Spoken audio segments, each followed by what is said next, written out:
जनता का निर्णय सर्वोपरि होगा। जनता हमें मना करेगी तो हम चुनाव मैदान में नहीं जाएंगे। जो उत्तराखंड के लिए कुछ करना चाहते हैं, जो ज़मीनों को बचाने के लिए संघर्ष करना चाहते हैं, तो हम उस पक्ष में आगे खड़े होंगे। ये भी एक सोच हमारी है, लेकिन सारा निर्णय हम जनता पर छोड़ देते हैं। ये राज्य बनाया गया था पहाड़ों के लिए, जो पर्वतीय जिले थे। आज पर्वत खाली हो गए हैं और सारा कुछ देहरादून, उधम सिंह नगर और हरिद्वार में हो चुका। निकाय चुनाव की शुरुआत हो रही है उत्तराखंड में। ये कहा जाता है कि बीजेपी और कांग्रेस की सीधी टक्कर है, लेकिन जब नतीजे सामने आए हैं, जो इतिहास हमने देखा है निकायों का, बड़ी संख्या में निर्दलीय चुनाव जीत कर आते हैं, चाहे वो नगर पालिका हो, नगर पंचायत हो। नगर निगमों में भी बहुत कुछ रहता है उन लोगों के पास जो किसी दल से नहीं जुड़े। और इस वक्त चर्चा ये चल रही है, जिस थर्ड फ्रंट की बात होती है कि भविष्य में जब विधानसभा का चुनाव होगा, एक थर्ड फ्रंट बनेगा जिस पर लोग विश्वास जताएंगे। वो क्षेत्रीय दल भी हो सकता है, उससे जुड़कर लोग बना भी सकते हैं। तो क्या निकाय चुनाव में ऐसे लोगों को जोर आजमाइश करनी चाहिए, ये एक बड़ा सवाल है। मूल निवास भू कानून संघर्ष समिति अब तैयारी कर रही है, क्या निकाय चुनाव में वो किसी को समर्थन दे सकते हैं या चुनाव लड़ सकते हैं। इसको लेकर आज बातचीत की है। मोहित डिमरी मेरे साथ हैं, संयोजक। मोहित भाई, ये बताइए, क्या सारे नगर निगमों में आपके अध्यक्ष पद पर चुनाव लड़ रहे हैं? मूल निवास भू कानून संघर्ष समिति के बैनर तले होंगे वो? कैसे चुनाव लड़ेंगे? देखिए, हमने जनता पर ये सब कुछ छोड़ दिया है। हम जनमत संग्रह कर रहे हैं और हमारे पास लगातार लोग फ़ोन कर रहे हैं, मेल कर रहे हैं कि आप संघर्ष समिति के बैनर तले हमें सपोर्ट कीजिए। चुनाव में हम अध्यक्ष पद की दावेदारी कर रहे हैं, पार्षद की तैयारी कर रहे हैं, आपका हमें सपोर्ट चाहिए, क्योंकि आप जो आंदोलन कर रहे हैं इससे जनता की भावनाएं जुड़ी हुई हैं और हमारा भी मकसद ये है कि हम इस मूवमेंट को आगे बढ़ाएं। तो हमने इसको जनता पर छोड़ दिया है।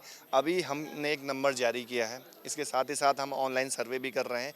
अगर जनता चाहेगी कि हमें ऐसे लोगों को सपोर्ट करना है, भाजपा कांग्रेस को छोड़कर जो राष्ट्रीय पार्टियां हमारी हैं, इससे हटकर अगर ऐसे लोगों को सपोर्ट किया जाए जो वास्तव में इस भावना से जुड़े हुए हैं, जो यहाँ के लिए, उत्तराखंड के लिए संघर्ष कर रहे हैं लगातार इन मुद्दों को लेकर, तो सपोर्ट किया जा सकता है। लेकिन हमने जो भी निर्णय लेंगे, क्योंकि ये जनता के द्वारा बनाई गई समिति है, संघर्ष समिति, जनता का निर्णय सर्वोपरि होगा। जनता हमें मना करेगी तो हम चुनाव मैदान में नहीं जाएंगे। अगर जनता कहेगी कि आपको जाना चाहिए, ऐसे लोगों को आप आगे बढ़ाइए, जो उत्तराखंड के लिए कुछ करना चाहते हैं, जो ज़मीनों को बचाने के लिए संघर्ष करना चाहते हैं, तो हम उस पक्ष में आगे खड़े होंगे। क्योंकि निकाय में जो चुनाव में जाने का जो मूल मकसद है वो क्या है कि निकाय में सबसे ज़्यादा ज़मीनें खरीदी जा रही हैं। यहाँ प्राइम लैंड हमारे पास है निकाय क्षेत्रों में, तो यहाँ पर कानून प्रभावी नहीं है। यहाँ पर बेतहाशा ज़मीनें खरीदने की छूट है। गैर कृषक यानी कोई भी भारी व्यक्ति यहाँ पर जितना चाहे ज़मीन खरीद सकता है।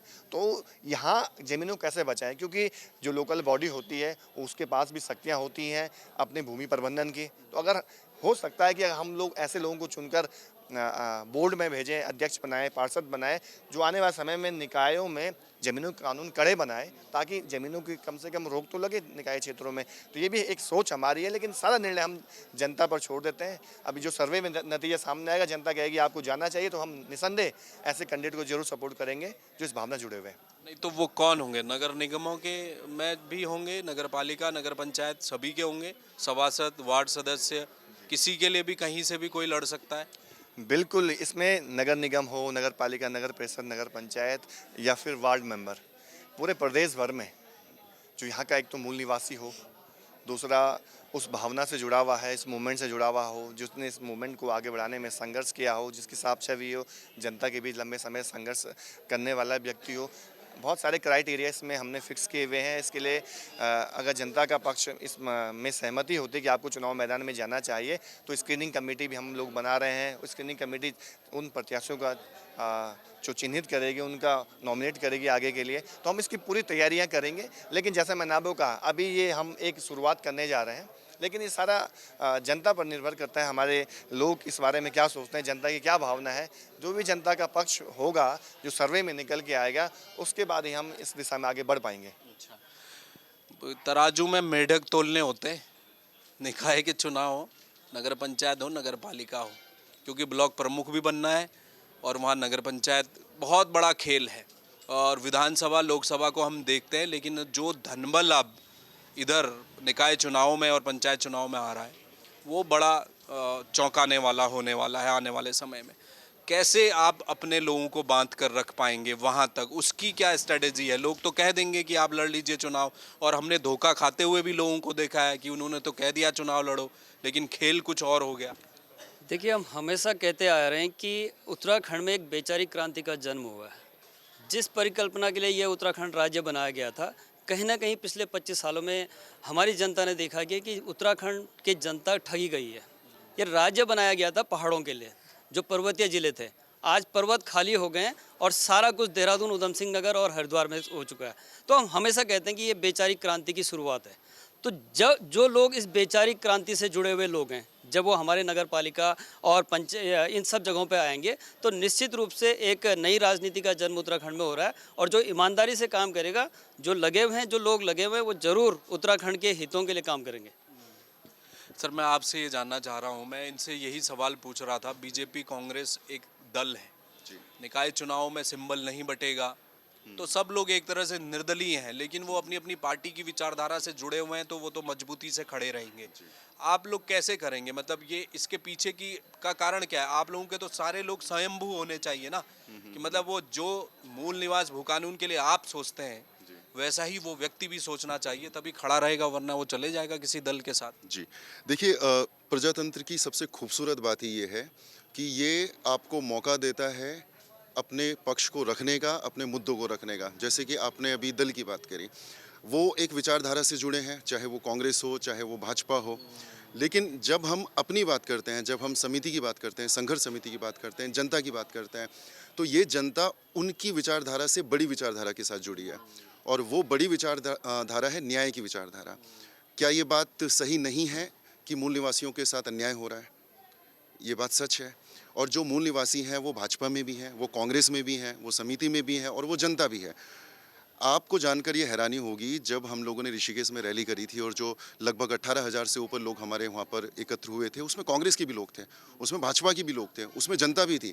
लेकिन उनको हम एक विचार समझा पाए, और वो विचार था मूल निवास का, वो विचार था आपके भू कानून का।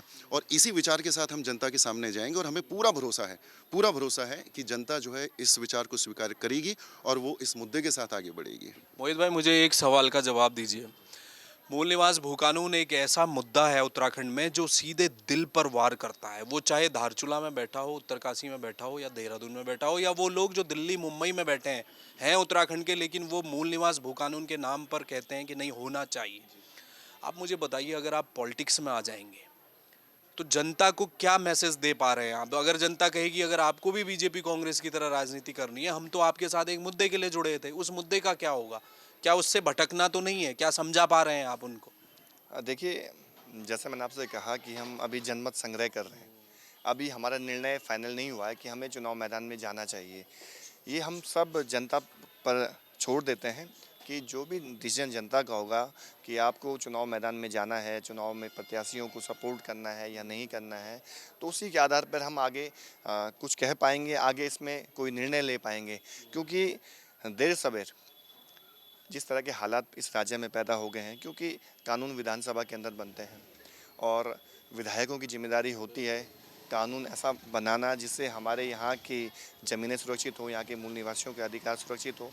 लेकिन जब ये लोग अपने कर्तव्य का पालन ईमानदारी से नहीं करेंगे, जिसके लिए इन्हें सदन में भेजा गया है, तो कहीं ना कहीं आने वाले समय में जनता इस दिशा में भी सोचेगी कि कौन लोग अब उनको विधानसभा में भेजने हैं, कौन लोग उनको अब पंचायतों में भेजने हैं, कौन लोग उनको निकायों में भेजने हैं। ये जनता को भी सोचना पड़ेगा इस विषय में, क्योंकि जनता सर्वोपरि है।